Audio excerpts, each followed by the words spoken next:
नमस्कार पंचसखा न्यूज रे आपनकु स्वागत। बणाई अबकारी और गुरुंडिया पुलिस मिलित चढ़ाऊ रे 42 लाख टंकार अफीम गछ नष्ट।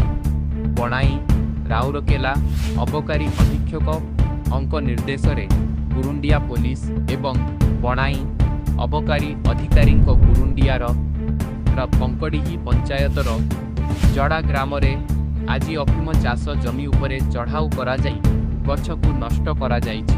अबकारी विभाग विश्वस्त सूत्ररू खबर पाई उपखंड पुलिस अधिकारी रामचंद्र विश्वाल गुरुंडिया थाना अधिकारी मजिस्ट्रेट भावे गुरुंडिया तहसीलदार सुकांत नायक तामरा राजस्व निरीक्षक समेत 5 गोटी थानार कर्मचारी मिलित उद्यम एही चढ़ाऊ जारी रहिथिला।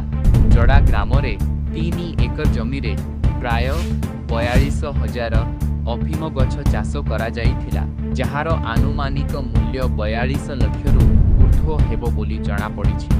बणाई अंचल वर्तमान माफिया राज चलीछि।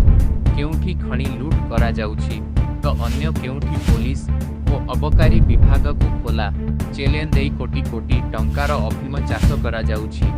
माफिया मानक चरा भूई बणाई पालटी थिबा बेले पुलिस निष्क्रिय होइथिबा नै अंचल रे तीव्र प्रतिक्रिया प्रकाश पाइछि।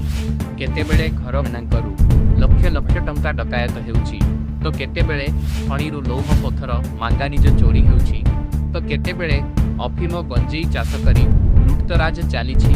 पुलिसर बारिबा पणिया हाटरे पड़ी बाटरे बुलुछि। एथि नै काहाकू अटक किंबा गिरफ करा जाई नाही। बणाई अबकारी अधिकारी हेमंत महानंद को पचारिबारु तदंत चलीछि। तुरंत गिरफ कराजिबो बोली सूचना मिलिछि। पंचसखा न्यूज गुरुंडिया।